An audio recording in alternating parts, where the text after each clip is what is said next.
Welcome to the Green Ball Show, a periodic chat show for Irish cricket fans. I'm Craig Easdown, and today we're going to look at women's cricket in the period the 1990s to 2000s. And I've got three very special guests today to talk to. Welcome to Miriam Grealey. Hi, Craig. Welcome to Nikki, Squire. Hi, Craig. And welcome to Saibh Young. Hi, Craig. So we're going to start with a bit of a get to know you round. We'll start with some statistics for those fans of Irish cricket who might not be as familiar with you. We'll start with Miriam. Miriam, you played 80 matches for Ireland, debuting in 1987, one test and 79 ODIs, 1,428 runs, still the seventh highest run scorer for Irish women, and the first Irish woman to score 1,000 runs in ODIs for Ireland. 1 century and 5 50s. You took 38 wickets with the ball, the best of 2 for 5 against Pakistan, and you captained 34 times. Before we get into matches and careers and periods of time, let's start from the beginning. What got you into cricket initially? Well, I went to school over in St Andrews College, and I didn't know anything about cricket. I didn't grow up in a cricketing family by no means. I used to swim back in the day and play hockey. But there was cricket in school for the boys, and we had a teacher came along, Caroline Watson, who was a biology teacher, but we didn't realise she actually played cricket for Ireland as well at the time. We found this out a little bit later on. And she took an interest or wondered why the girls weren't playing cricket along with the boys. So one afternoon, she sort of got the girls together who played the hockey and said, do any of you fancy playing a bit of cricket? So at lunchtime, literally, I think it was the end of 5th year, which would have been 82, we started throwing a tennis ball around at lunch break. We didn't really get a team going till the following year. We entered a couple of a team in the league, in the schools league, played a few matches, mainly I think against Northsiders, if my memory serves. And then she was a member of Claremont Ladies, which is now obviously YMCA. And she invited myself, and I'm sure Saibh will tell you later on, down to YM to play. We just got the bug and just loved it and went from there on in. Played my first ever match. We were in the 2nd division, and I think we played the first match ever against Phoenix. And I had to do a French leaving cert the following day, and Saibh had to do a junior cert exam the following day, and we were both playing. So that's basically how I got into cricket. It was, very late in life. And by the end of your career, you're probably recognised as one of Ireland's best batters. But I believe you weren't a batter, or didn't rate yourself as a batter when you first started. Well, at international level, I was a bowler, yes. I batted 10. The only person worse than me was Susan Bray, who admittedly, couldn't hold a bat. And I remember it was really down to Joe Caprani, who was, I think, probably my second coach. The first coach was Noel Mahoney. And I just liked playing hockey shots. I didn't really know much about forward defences or anything like that. I thought that was very boring and not having any of that carry on. So 9 times out of 10, I was out more times. I either hit quick runs or be gone. But I think Joe Caprani saw a little bit of something that I had in talent in batting, and took me aside and had a little bit of faith in me and sort of propped me up the order for Irish cricket, and spent a lot of time with me teaching me how to bat, basically, as well as obviously your club stuff. But if you're talking international, it took about a few years to get up the order, go to 8, go to 7, 6, 5, and ended up probably batting about 4 by the time I retired. But I was an all-rounder more so than a batsman. I couldn't call myself a batsman in the true sense, but more of an all-rounder. It's nice to have 2 strings to the bow, Craig. Don't get dropped on one, maybe you can hang in there with the other one. Very good. You played internationally for 18 years. Give us a sense of what it was like to play international cricket in those days, in the 90s and 2000s.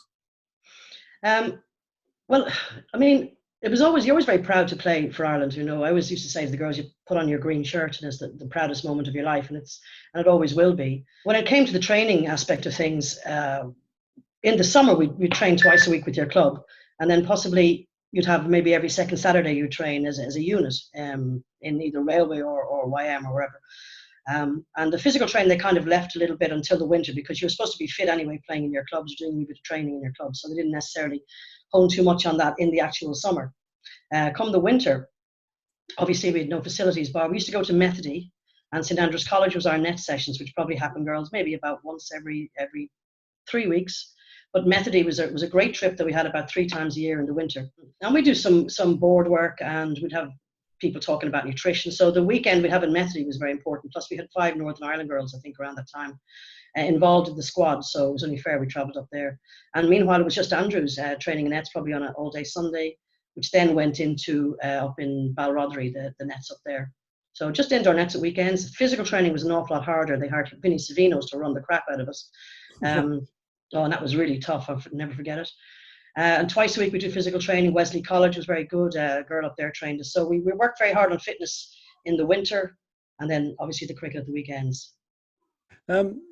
Following your playing career, though, you had a few roles. You had coach, team manager, chair of national selectors. Did you have a favourite post-playing career role, or maybe even a non-favourite? Definitely non-favourite now, and I blame Cricket Ireland for this as manager, because I went over to watch. I thought I went over in this assistant role of some sort of assistant coach or something, but anyway, it turned out anyway I was got the tag of manager, and I had the highest respect for managers after that trip. The girls nearly missed their flight home. I was an absolute waste of space. So no, manager definitely not for me, and I've had to say the utmost respect for all those girls who did it over the years. My favourite would have been coaching the under-17s. I did the development squad for 6 years, which culminated in the under-17s, and myself and Janice Walsh took them up to the Europeans in Holland, which we won that competition. I think that was probably the first bit of silverware that Ireland had got.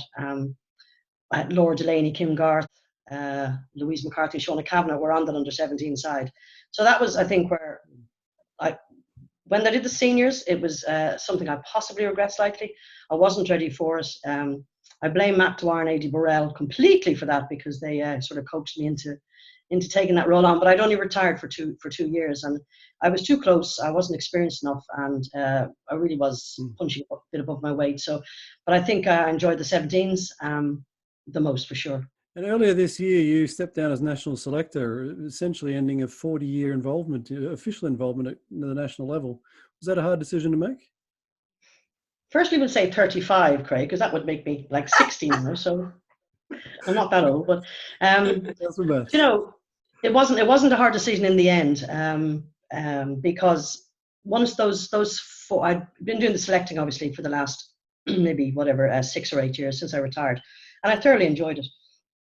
But when the 4 girls retired, the Joyces and Claire and Kira, I thought maybe that's a good time to go in as well. I was, sort of not losing interest, obviously, but things have changed in my life. I got married, so I had different priorities really in life now. And I stayed on 1 more year after they retired, just solely to see what the new crop of the squad get it all started with the girls. And Caroline Archer is the chairman selector, who's a fabulous chair selector. So I don't think you'd ever get anybody more organised than that girl.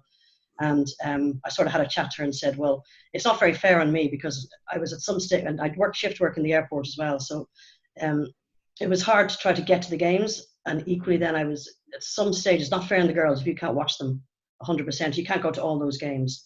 Then it's not very fair on the girls if you're not there. So interest was waning slightly, but not necessarily the hardest decision, though. No, that's fair enough. There's a fair commitment to selectors that a lot of people don't see, I can imagine. Yeah. On to Nikki. Nikki, just a quick bio. So 37 matches, official capped matches for Ireland, debuting in 1991 against England. 291 runs with a best of 30 against New Zealand. You were captain 6 times with a 50% win rate. And most notably, as we'll talk about in this episode later, the victorious captain at the European Cup Championships in 2001. Same question to you, really. I asked Miriam, how did you get into cricket?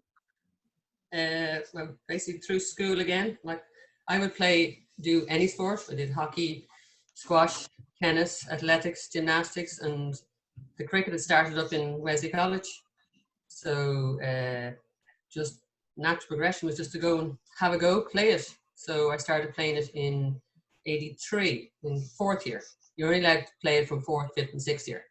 And from there just played the cricket. Christine Ricketts set it up. Another teacher in the school decided to set the cricket up for the girls. And we would play cup competition, league competition. In the 3 years I played it, we'd have serious league and cup competitions. There was no holding back. And in those days I was a bowler. Right. No such thing. Yeah. I was first bowler.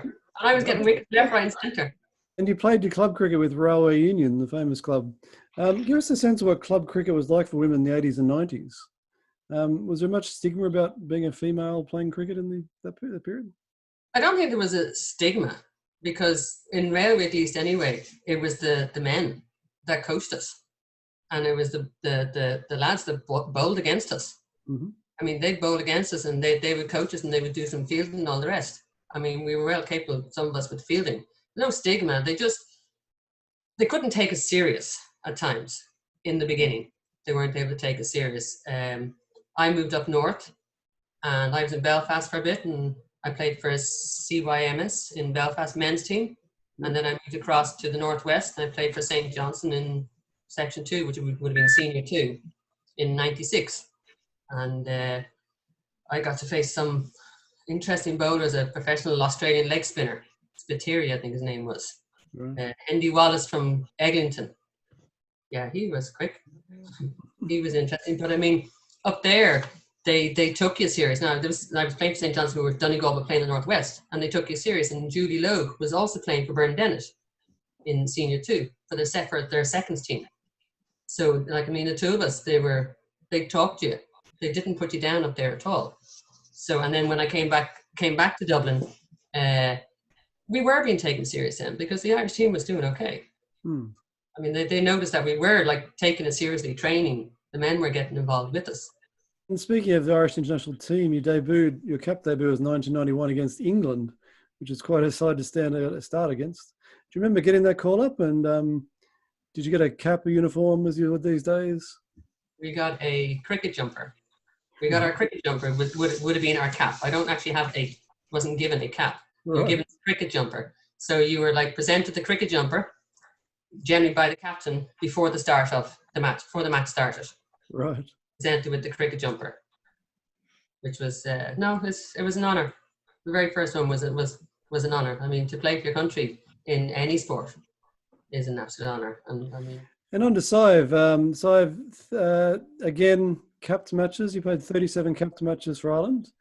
We're going to talk about this a bit later. But there's an asterisk next to your debut, because 1991 you officially debuted, but as you pointed out, you played for Ireland before 1991. One test, 36 ODIs. It's got 196 runs and took 32 wickets with a best of 4 for 24. And again, same question, what led you into cricket? Well, I was in school with Miriam, clearly a couple of years below her. And we had the same, we had Caroline Watson, who, as Miriam said, she, invited us all to play a bit of cricket. And as I remember, in the early days, we would sort of have a sandwich in one hand and do a bit of catching with the other hand. And then we formed a team. And it was a very good cricket school for boys. And I remember in our second year stepping out into a cup final, and really written on the inside of my pads was St Andrews Boys Junior Cup Team, First 11, 1956. And so we scrambled around for gear and matches, and our team was pretty good. And as the the school board shows now, quite a number of internationals followed after us. So it was just you wanted to do whatever your friends were doing, and so everybody went down to this to the bottom playing field to play cricket at lunchtime, and then we formed a pretty good team out of it. And you developed into a bit of a pace bowler, quite a nippy pace bowler from all accounts. What coaching did you have early on for bowling? Well, we had great coaching. The guys down in YM, as Miriam said, we joined YM at the end of that first season at school. Clive Davis was our first coach, and then there were some great male players around the club that were always helping us. So we had Angus Dunlop, and we had Alan Lewis, and quite genuinely all the men down at the club would always come and help out at nets and run us through our fielding drills. We had some really fine internationals doing the scorebook and umpiring 20 over matches during the week. So we had nothing but fantastic support and coaching, and everybody did their stint. John Wills was a club coach for a long while, and he was I think a great bowler in his day. And going back to the official capped debut against England, I noticed your first international wicket was the English captain Jane Powell. That was quite a scalp. Did international cricket seem a bit of an easy step up for you, or?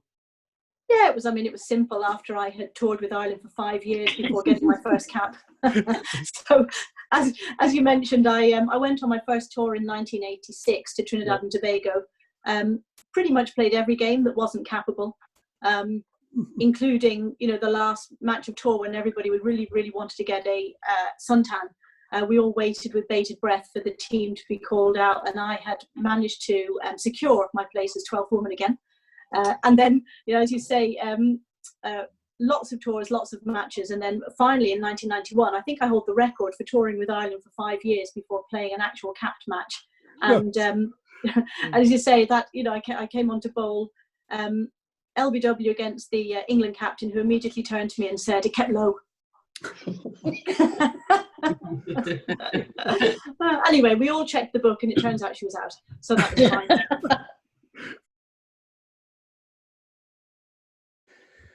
That's great. We're going to move on to the quickfire round now. Just quickfire questions and quickfire answers, if that's okay. First question: where was your favourite Irish ground to play at, Miriam? Pembroke and Rush. Ooh. Clontarf, because it was like a picturesque cricket pitch, cricket field, all the rest.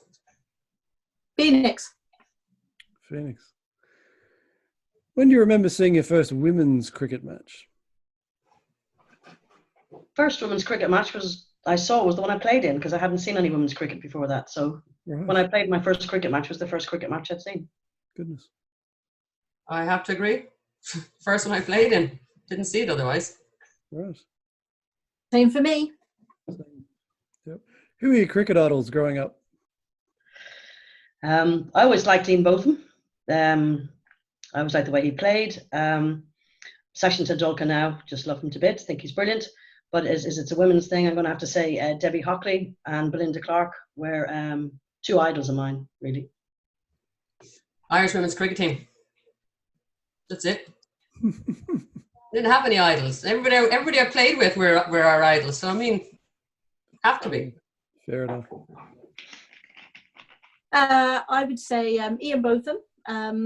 The West Indian men's team were really reigned supreme at that time as well, and so a number of those, Joel Garner and Viv Richards. But then, as Nikki says, mainly it was the people that we played cricket with and the people that were in our own clubs. So we had Alan Lewis and Angus Dunlop, and not quite heroes, but they were great, and we followed our own club sides.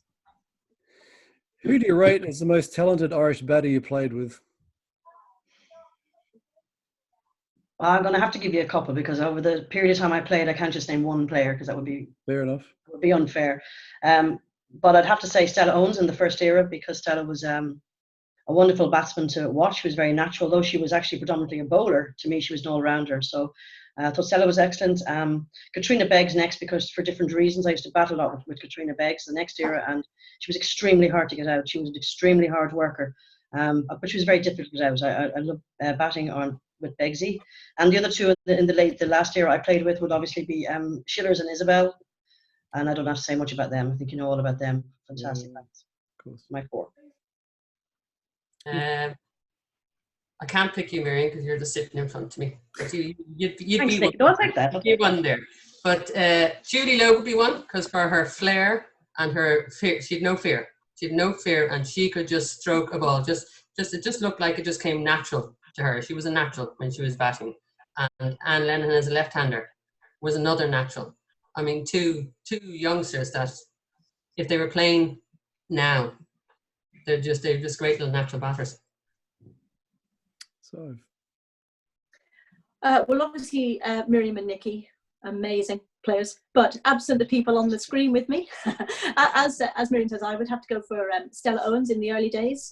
She was just fantastic. Her timing was just amazing, and I also loved Anne Lenihan, left-handed bat, when she timed it. It was just beautiful to watch. And on the bowling side, who was the most effective Irish bowler you ever played with? Irish bowler. Well, I have Susan Bray, without a doubt. Susan Bray to me was one of the best bowlers fast bowlers Ireland have had. I think the only person who surpassed her now would be Kim Garth. That's all. Otherwise, I would rate Susan that highly. But then I have to call two spinners who always changed the game for me, which is Cass O'Neill and Ciara Metcalf. And I'll have to include Saibh in that too, as I thought Saibh was a very underrated bowler, very, very good bowler. So they're my few. I had Susan Bray. Amazing. The way she bowled, how she bowled, her action, and all the rest, and how she kept going, not damaging her back. She was very, very good. And to me, I agree with Miriam with Saibh. Totally underrated. Totally. Oh, geez, girls, you're going to make me cry. Wallet later. Wallet later. Well, I think again, in the early days, I have to go with Stella Owens. Her action and pace was just unbelievable, and I remember that there's quite a famous photo of Stella Owens with this beautiful follow through, and she used to wear a white headband, and I did, and then everyone got us mixed up and thought it was me bowling, so I just said nothing. I thought, I'll take that. But then, as Miriam says, Susan Bray in our day on the team, she definitely would have got on any team we played against. And then in the spin bowls, Catherine O'Neill really did a fantastic job as a spin bowler. She always quietly kept people very much pinned down and got us some really good wickets during important times as well. What about opposition you faced? Who was the most feared or respected opposition bowler you faced? Well, I have to go. Well, first I go back in time for Joe Chamberlain, who was the opening English fast bowler. Now, I only got to face Joe twice, 2 balls. Once I didn't actually see it. I went straight to slip. She was a left arm, 6 foot, tall, big, fast bowler. And we hadn't got any left arm over the wicket. I thought, where is she going the wrong side of the wicket? And the second ball, I jumped out of the way and it took my leg stump out of the ground. So that was my 2 experience with Joe.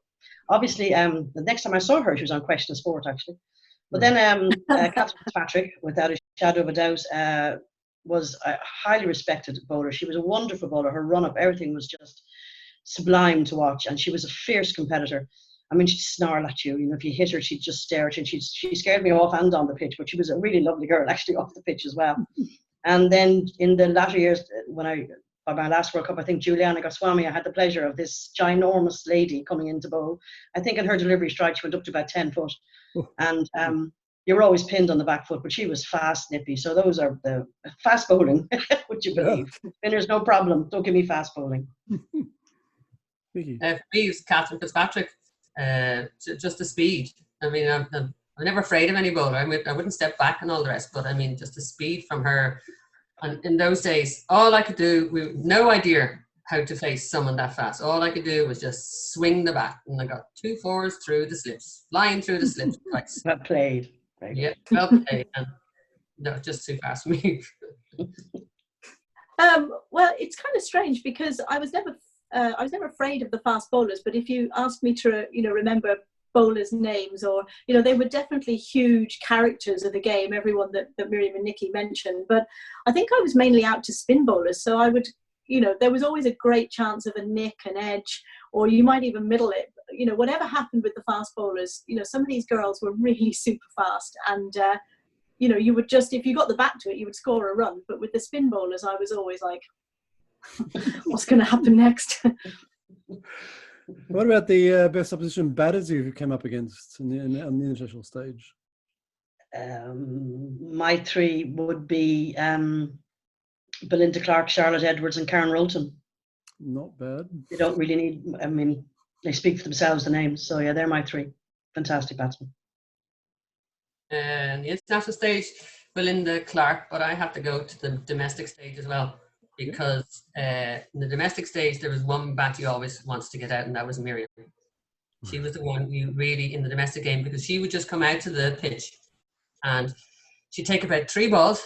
Yep, grand, know what I'm doing now. And then she'd just hammer everybody all over the park. Good shots and all the rest, but she would do it.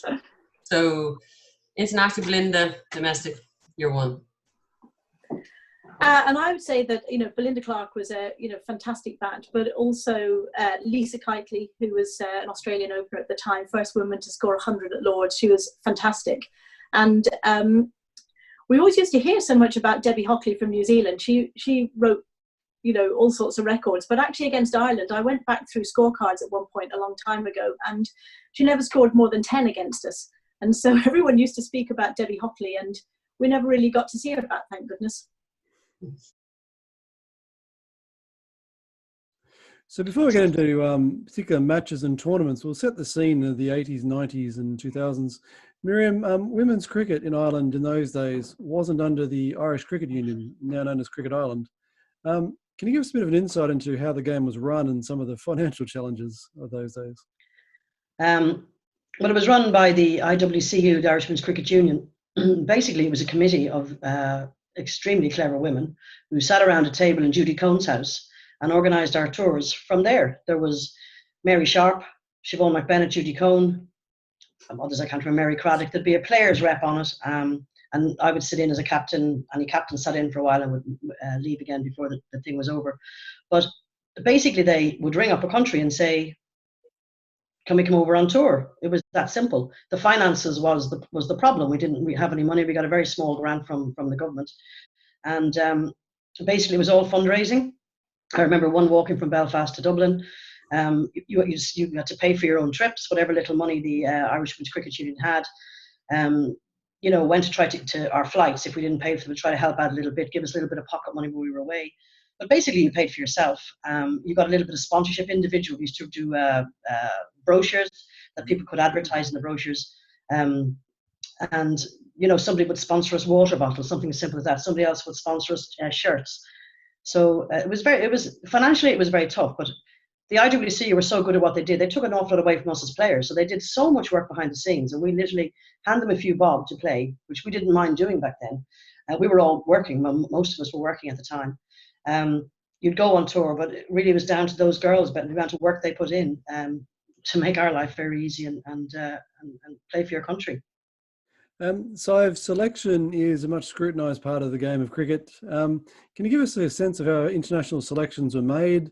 Were you conscious of the selectors? Were you very familiar with the selectors? And how are players notified of selection in those days? Well, we all knew who the selectors were, and all volunteers, obviously. So we would play matches, and then a few selectors would come in through the gate of whichever club we were in, and we would all look at each other and grimace and say they're here. Generally, we would then either get out or bowl a few wides because we knew they were watching, and we were desperate to get selected. At the end of the interpros, the selectors would all go off into the committee room of whichever club had hosted that game. And then we would all sit outside pretending to be relaxed, waiting for white smoke. And then they would come in and announce the squad of 14 in front of everybody, generally in the bar after the end of the competition. And you just sit there in full view of everybody. It was like the Oscars, everyone looking at you if you didn't get picked, everybody looking at you if you did get picked. And that was it. And then you got a letter afterwards, probably typed up in Judy Cone's house, telling you that you were an ambassador for your country and what to bring and what to pack and where you were going and how much money to send. And then you'd call all your friends. So you're telling us 85, 86, was it, the Trinidad and Tobago trip? Can you tell us a bit about those sort of uncapped trips and a bit of a story about Port of Spain, I believe. There was you were the first. Yeah, so we our first trip was to Trinidad and Tobago, and we had a load of supporters came out with us. And as I mentioned in the last match, I had managed to get selected as 12th woman. Still a proud moment out there carrying the drinks and the oranges, and then I just sat in the shade all day. I mean, I was a complete amateur. I was about 17 or 18 years old, sat in the shade, and then the captain, Mary Pat Moore, started waving her hands furiously at me, and I thought, what's she doing? Anyway, she wanted to come off the pitch, so she came running at me, and I just went out into the blazing sunshine. First ball was a dot, second ball came to me and Miriam, I think, and we both ran at each other. I was completely blinded because I'd been sitting in the shade for about 2 hours, dropped the ball, and then the next ball I was back off again. So I was on the pitch for 3 balls, and when I went back to the stand, I just had this really deep West Indian accent behind me, just screamed, "Snowball, snowball." And so I eventually just sort of looked around and was like, "Yeah, you, snowball." And then the whole stand picked up their Coke cans with pebbles in them, and they just chanted for the whole match till the end, "She dropped the ball, she dropped the ball." And so even to this day, which is a few years later, if I put anything up on social media about sunshine or anything to do with Snowflake, everybody comes in and comments about if I need to reconnect with all the girls, I just have to put one Snowflake post up and everyone comes out crawling out to remind me. Very good. And that kind of leads on this question, Nikki. You yourself played in England, India, New Zealand, Netherlands during your career. What was touring life like for the Irish women's team at those days? You're in your own bubble with all the players. I mean, we all got on well. We had to. You don't have a choice, but we all got on well. There was a lot of practice. There's a lot of sitting around. There's a lot of travel. We weren't always in the best of places. Most of the places we stayed in when we were touring were schools, colleges, bunk beds. Touring, I enjoyed the touring. It was just, great to see other parts of the world. You got to meet a lot of people. And I got to meet these guys sitting here in front of me. And in terms of the volume of cricket the international team played, Saibh, we're going to look at the 2000-2001 era in a period in a minute. You played 18 matches in that 12-month period. Was that an unusually busy period in time for the squad? Yeah, I mean, I would imagine that, for our era, we probably didn't have a period ever before with that many matches. We went through many years where there were 3 matches. If one was rained off, you would have, 2 matches, and that would be it for the year. Whoever, was touring Ireland, whoever toured England, we would invite them to tour Ireland, and they would, generally come over, play 3 one-day internationals against us, and then have a long tour around England. So 18 was, that was a phenomenal number of matches in such a short period for us. We're going to move on to 2000, and it's at time of recording, it's July 2020, but exactly 20 years ago in July 2000, Ireland played their first test match. And as we all know, it wasn't the men, it was the women who played that first test match. But Miriam, is it true that the Pakistan series and hence the test match may never have happened because of some of the financial challenges you talked about earlier? Well, it is true because the same year we were getting ready for a World Cup as well to go to New Zealand. So the IWC had to make a decision. Could they do financially both things? But as it happened, they just got some sponsorship in. We were lucky enough to have Siobhan McBennett and Alan Tuffrey in Trinity College at the time. So Alan Tuffrey was the umpire for the games. So they would have got Trinity College for the 3 days.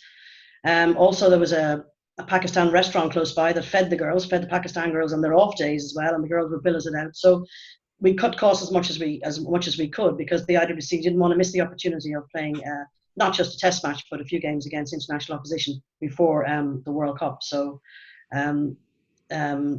we're lucky that they did all the hard work to get the game ahead. That's great. And so the series against Pakistan, you played 3 ODIs ahead of that test. Three pretty good wins for the Irish side. You personally claimed 8 wickets in those 3 matches. You must have been fairly confident going into the test. Yeah, I think we were. I mean, we didn't really know much about Pakistan. We knew they had a very young girl on the team who, I think she was, kind of young teenager, and we knew Kieran Baluch was one of their good players, and the Khan sisters. So playing them in 3 one-day matches definitely let us see them, and we were pretty confident. Yeah. And Miriam, you were the captain, obviously, for that test. How long at that stage did you hold the captaincy, and is captaincy a role you enjoyed, or? I thoroughly enjoyed it, yeah. I think I'd held the captaincy since after the World Cup in England. I was Mary Pat's vice captain, so I followed on from captain from then on. But yeah, I do. I enjoy the challenge. I like on the pitch stuff. I love dealing with the girls. I love the man management. I learned a huge amount from Mary Pat when she was captain. And I had to curb my temperament. I was quite short-tempered back in the early days of my captaincy. So by the time I had given up the captaincy, I think I was sort of well-rounded person. But I enjoyed the challenge of the change of bowling and the tactics that were involved with it, talking over with the coach and making decisions. Yeah, I thoroughly enjoyed the leadership role of captaincy. Miriam, the test itself was a pretty dominant display, an outright win by an innings and 54 runs. Can you give us a sense of some of the performances and, from a captain's perspective, how the match went? Well, I remember talking it over with John Wills. Very lucky to have John Wills as a coach, because he was just, he'd forgotten more than I'd ever know about cricket, and I didn't really know how to go about it, test cricket in that way. So, like, we had great discussions as to how long we would bat for, how long we would bowl for, who we'd bowl, and when we would declare, etc. So the plan was obviously to win the toss, which didn't happen. So all our big plan of batting for the whole day, and then we'd see where we're at the end of the day and go from there.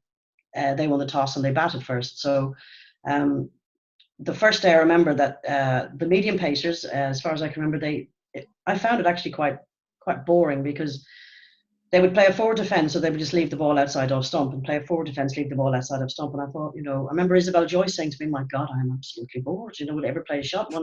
One girl did really well. She got, I think, 25 runs or so, but she was in for nearly the whole innings, So I said, well, so John had said to me then at one of the breaks that, bring on some spinners, let's see how we go with them. And the spinners then, I think Catherine and Keir, was it? Catherine Keir at the time got 7 wickets between them, but the medium pacers weren't getting hit. Yeah, we got them 53. It took them 47. Took us 47 overs to get them out. And then we went into bat, and I said to John, well, he said, just bat at the end of the day. Let's just see how we are by the end of the day. And by the end of the day, we were like 150, 160 ahead. And we thought, well, we might as well just declare and see what happens the following day. Now, John Will's a very clever man. And as Saibh has spoken about the fact that, ODI cricket and stuff was important to us, World Cups, etc. And I think John Will said, right, we'll declare and see what happens the following day. And if we have a couple of days spare, we'll try and get a couple of ODIs in, which actually turned out to be the case. Following day they went into bat. Again, it took a little longer to 86. I think Isabel Joyce cleaned up that day with Catherine again, taking some more wickets between them. I think they pretty much cleaned up the squad for 86. So we didn't get a chance to bat again. I'd like to read a quote, if that's okay, and get Saibh you to comment on it. A quote you were interviewed, and you said, "I'd bowled 9 overs for no runs, and I was doing a 10-over stint. On the second to last ball of the 10th over, they got an edge through the slips. So my figures in the first innings ended up 10 overs, 9 maidens for 1 run. I was so annoyed." Well, I think, as Miriam said, they would block it or leave it, and I think that I was, bowling at that point, I was kind of bowling quite well. It was just on the spot, on the spot, on the spot, on the spot, on the spot. And I tried to sort of swing one away a little bit and see if they would go for it. And as you say, I got an edge through the slips, and I was, a bit more competitive, a bit more aggressive. And I remember being furious that the ball had gone through the slips, because I was, thought I should have a catch.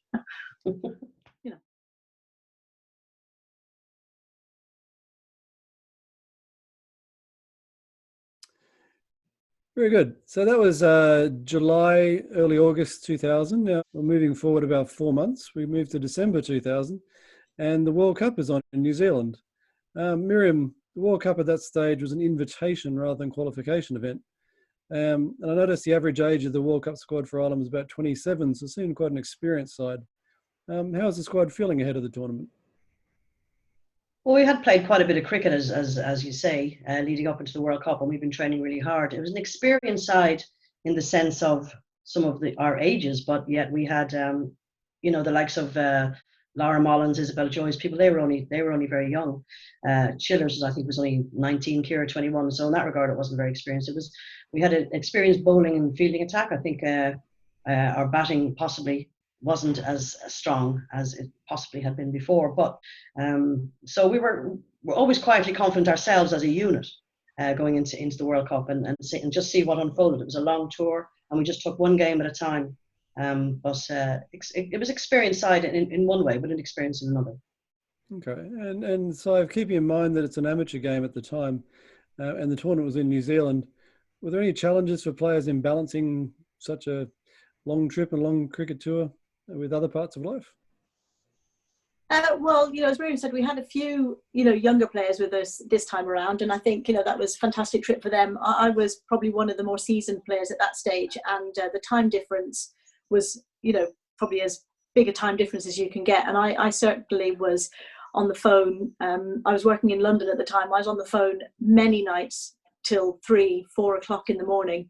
I worked for a US investment bank at the time, and my boss's boss, my big boss in the US, I know when I went off for the World Cup, he was still confusing cricket with polo. So, you know, there were phone calls at any point in time, you know, wasn't something that they were shy of doing. But I think most people, you know, planned ahead as far as possible, got, you know, decent slug of time off from work, and you know, were mainly sort of left alone. Although a couple of people had to give up their jobs at times, you know, to participate in long tournaments like that, and then get back and try to get a new job.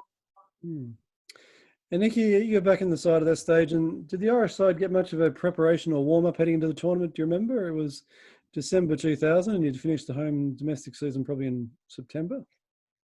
I think preparation was just training. If I remember rightly, we did do a lot of training nearly every weekend. I mean, we did have our long weekends up in Methody, where we had intensive training up there. But we would also have, like, I think it was every Sunday, there would be training for a few hours. It's not like, you know, it'll be right up until we were going. It wouldn't be like in the soccer where we give you some time off and all the rest. We would just continuously keep going, and we didn't mind. I mean, we're going to the World Cup. We trained 7 days a week if we wanted to, but we couldn't because we were working as well.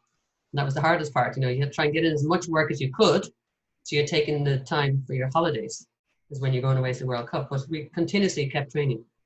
And Miriam, getting into the tournament, I mean, the games came pretty thick and fast.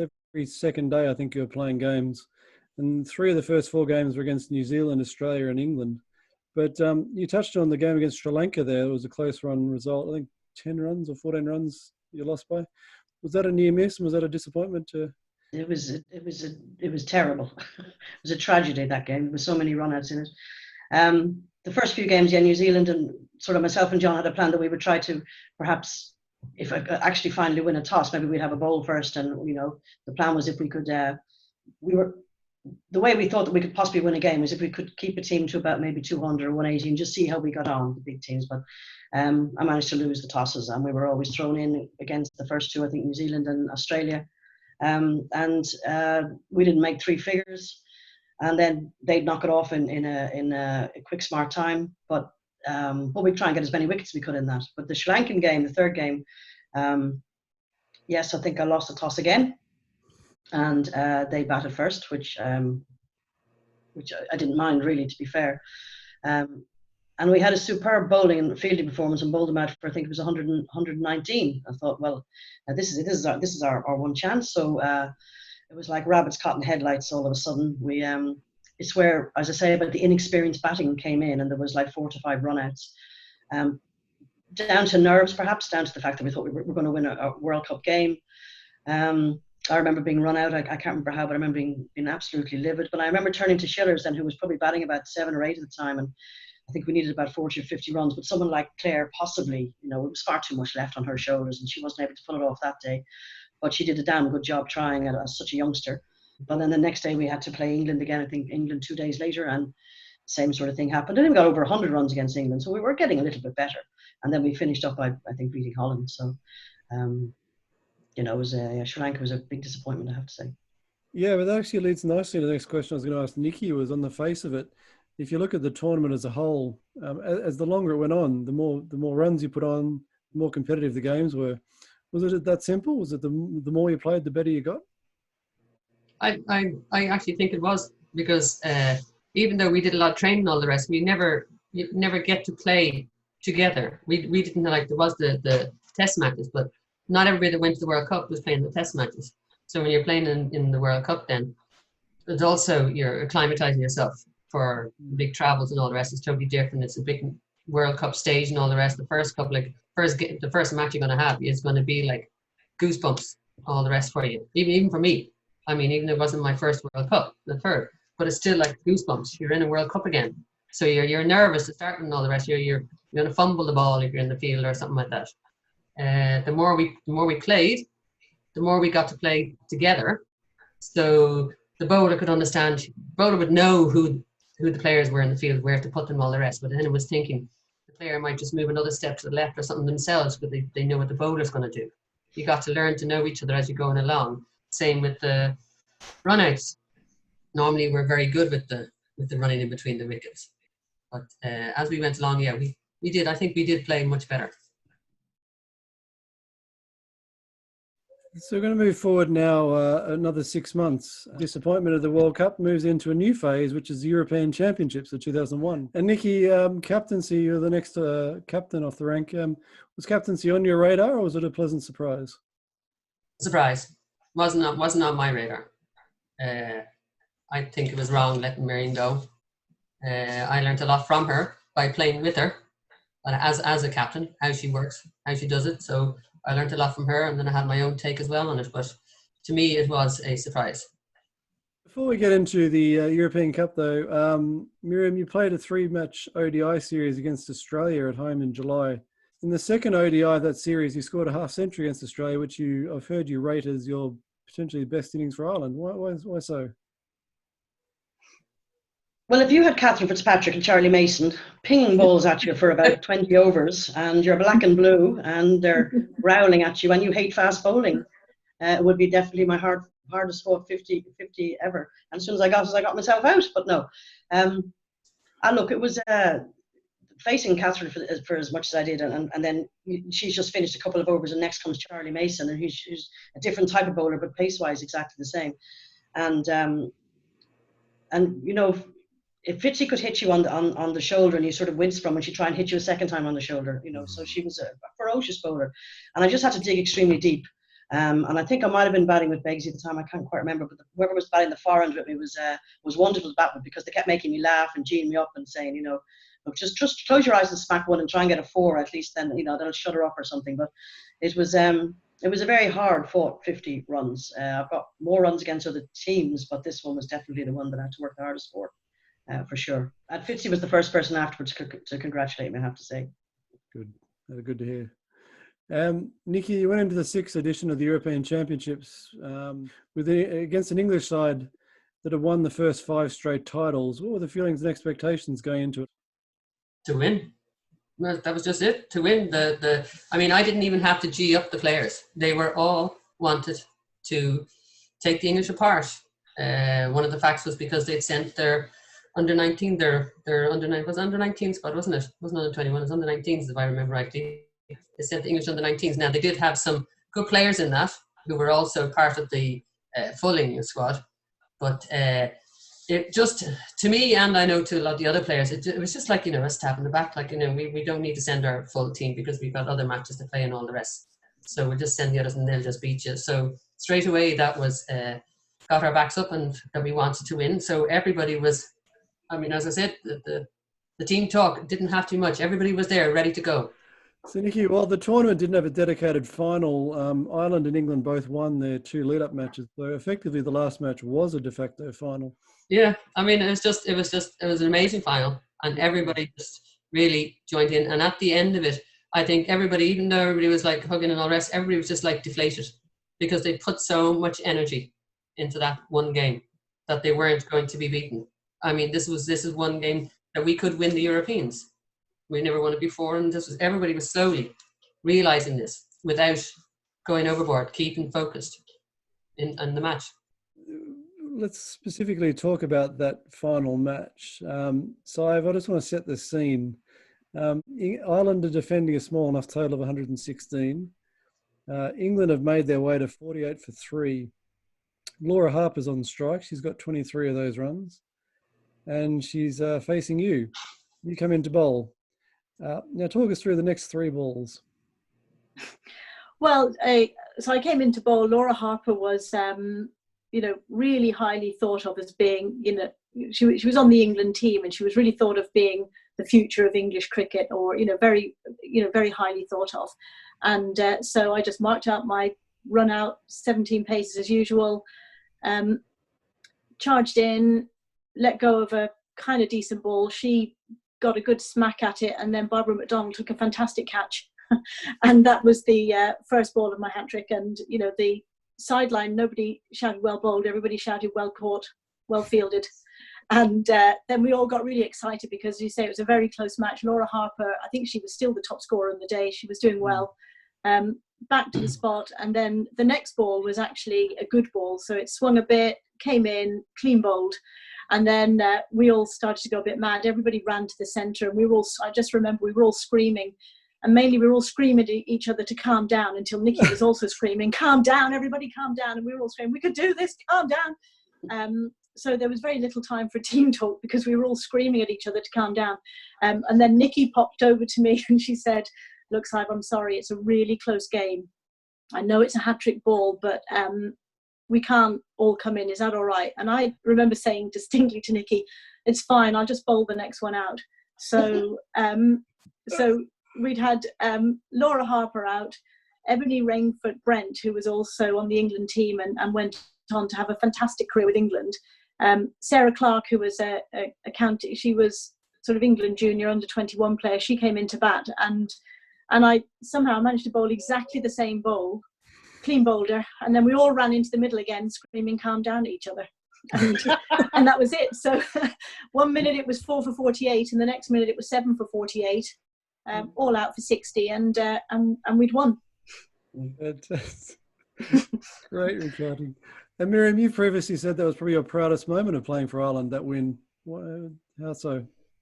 Oh, look, we played in so many European Cups, and the European Cup before that we lost in the last over. I think poor Isabel Joyce had to bowl the last over, I think, against England again, and we lost. And that was the first time I think really we were absolutely devastated in the changing room, and that feeling, you know, the feeling that was just so bad the previous couple of years, to win one then in such a tight situation again. It just meant so much to finally have silverware. Like, you know, I was never expecting to win a World Cup as such, but I was really hoping I could get one European medal before retirement. So, and to be amongst all your team, and these girls had trained so hard for so long, a period of nearly two years since the previous European Cup. And, you know, especially for, although he wasn't there, John Wills, who was our coach for like about seven years or whatever years for Ireland, and he had just relinquished it as well in New Zealand. And the first thing we did off the pitch was ring John as a unit, and we spoke to him on the phone and said, you know, John, this is for you as well, as the coach Richard Davies we had at the time. But it was just all the hard work finally come on. We'd finally beaten England, because it was just still to this day, you know, and seeing Judy Cohn climb out of a score box will be I was forget head first, you know. So that was quite interesting. And charging Judy running full paced, because she'd been through all these European Cups, World Cups with us doing the book, and she came running from nowhere as well. So it was just a phenomenal day, you know. It was just fantastic. And I mean, to have your buddy get a hat trick in the final too, that you've played cricket with since you were a nipper in school or whatever, and you know, made the difference. I have to say, without that hat trick, I'm sure we really would have won. I don't think we would have won. I say we definitely wouldn't have won. So it was lovely to be able to share it with Saibh as well, you know.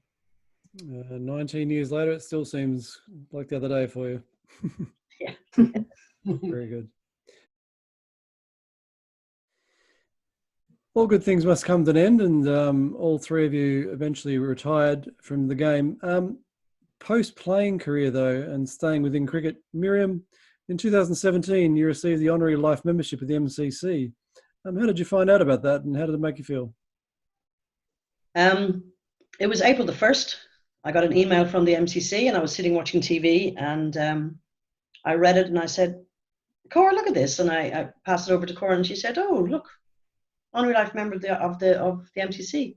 I thought, April Fool's joke. Then I thought, well, who'd be joking with this? So I went on to the MCC site anyway, the Lord's site, and I started scrolling for Ireland to see who else like Louis, or, you know, these people had got it before, or Owen Morgan in his Irish days, just looking for a name, and I realised Ireland wasn't there, and I thought, you know, it was all just, I was dumbfounded really what this meant. So I got in touch with a friend of mine, Claire Taylor, who played for England, who was a bowler for England, romper, and I said, because I knew she had one. They all had them. She had a couple of OBEs after her name and whatnot. So I said to Romper, what is this exactly? And you know, why did I get it? So she said, oh, look, and she explained all about it, and that it was a huge honour, and then it began to sink in, and I got in touch with Cricket Ireland and told them. They said, keep it quiet, and I said, okie dokie. But you know, I still every now and then go onto the website and I look, but it's, you know, to be honoured in that way is tremendous. But you can't forget you were always involved in a team game, so it's you're picking out individuals in a big team sport. So I think the year was the year that the women had the World Cup final in Lords, and they were honouring about 30 women around the world, and I guess, you know, they picked the old dear from Ireland and gave it to me. But no, absolutely privileged and humbled to receive it. Yeah. Nikki and Saibh, how have you kept in touch with the game post-retirement? I mean, I'm down in clubs looking at matches and all the rest. I introduced cricket into my own business of play ball, where I have the kids hitting balls, throwing, trying to teach them how to bowl. I have little 2-year-olds with a little cricket bat hitting the ball from the age of 2. I have them hitting them, trying to hit the ball, not hit me as well. The parents love it. They know more than they Googled me, and they found out that I had been the captain European and played for Ireland and all the rest. And they were like, "Didn't know you played cricket. Are you going to do cricket with the kids?" So anywhere I go and do classes, they want to know, am I doing cricket with the kids? During the lockdown, I had one of the parents ask me where could they find some cricket stuff for their junior infant twin boys. So I dropped down to their house and gave them the small little bat I had, small little pads that would fit them. And I said, you can borrow them for the lockdown. Just get the kids to play them, and gave them some stumps as well. So, I mean, in that respect, the way I do it is I'm involved in that way. I was supposed to be introducing cricket into an after school down in Rathmines, but that got interrupted this year. That was supposed to be starting this year, but our little lockdown stopped that. But other than that, that's my involvement with trying to introduce cricket to all ages, primary school ages. Absolutely important part of it. Yeah. Saibh. Well, I had a lot of roles while we played cricket. I was, a players rep and, did lots of fundraising. And then I just after I stopped, I completely stopped for many years.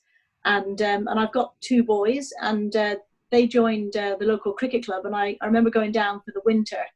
And then when the summer came along, and there's obviously a few cold days here and there, I started coaching down at the cricket club a little bit. And I did a coach's assistant, so I was a ECB assistant coach.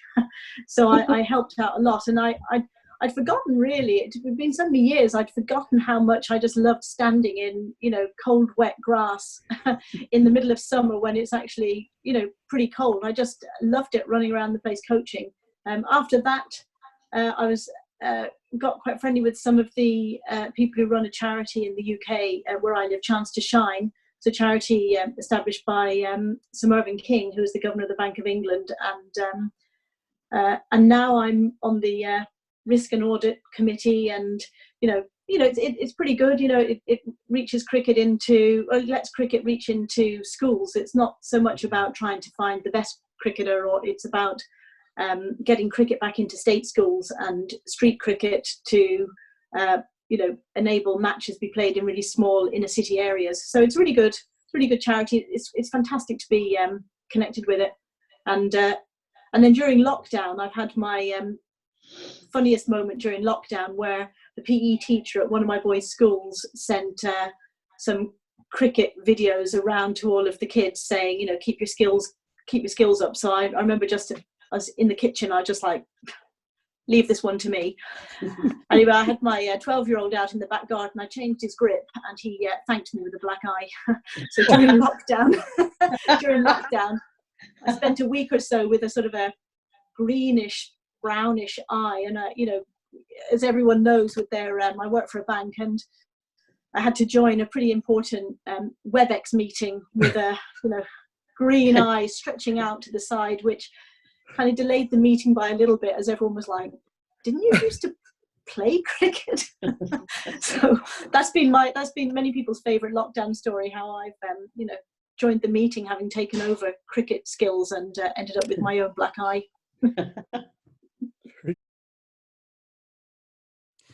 Like all episodes of The Green Ball, we could talk for ages because there's so many stories to tell, but I have to wrap it up there with the last question. How do you place the era that you played in during the 2000s to where we are today and the progression of Irish women's cricket over that time?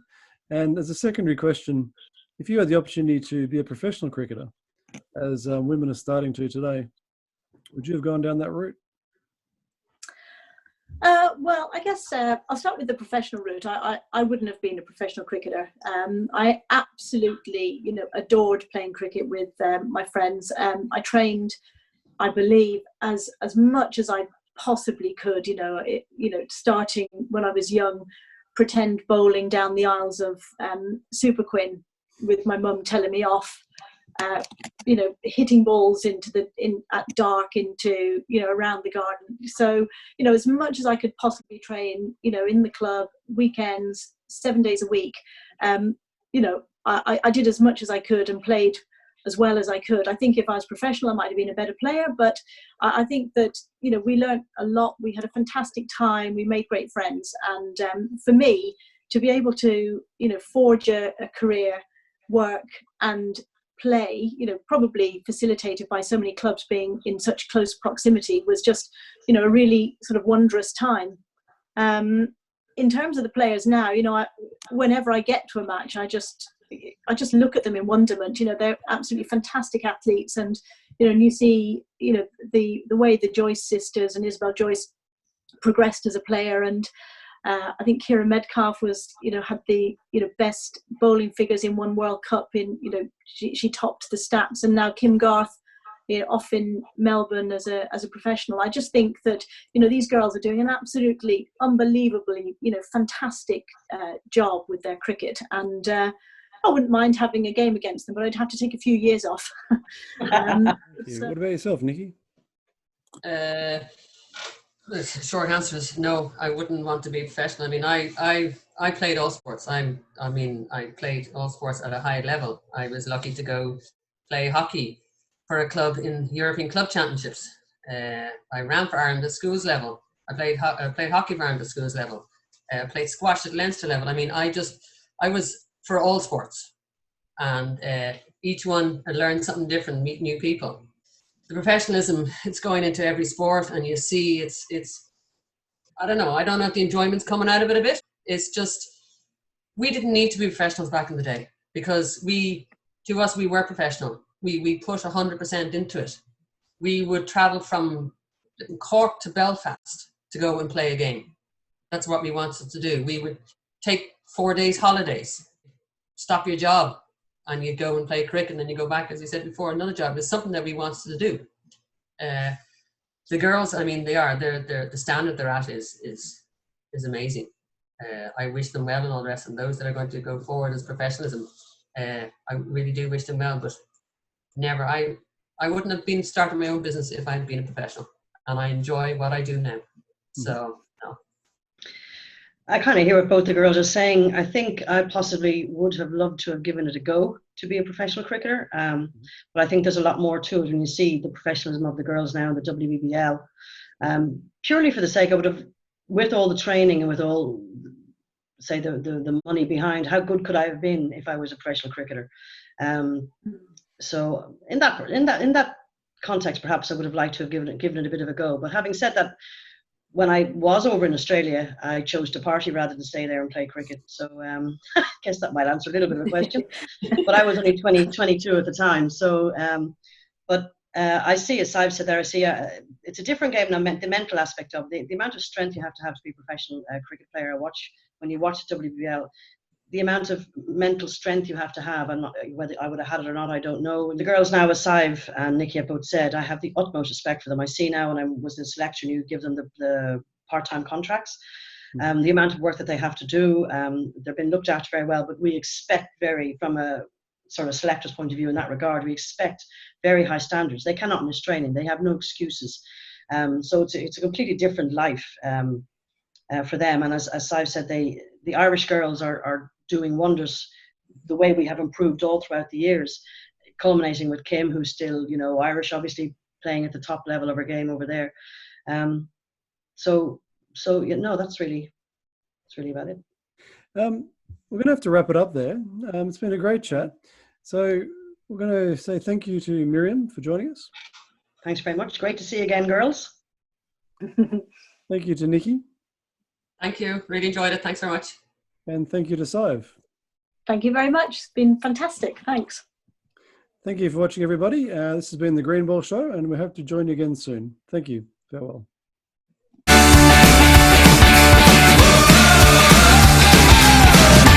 I think I sent my favourite black and white of Miriam and myself at Phoenix, but I just remember that it's in the it's on the wall of shame at home, you know, that your parents always keep. And I remember someone came down to our house. My mum is so proud of all of these cricket photos down the wall of shame. And I remember somebody came to the house one day and he stopped at the photo, and my mum was there expectantly. And he said, "How do you know Miriam Grealey?"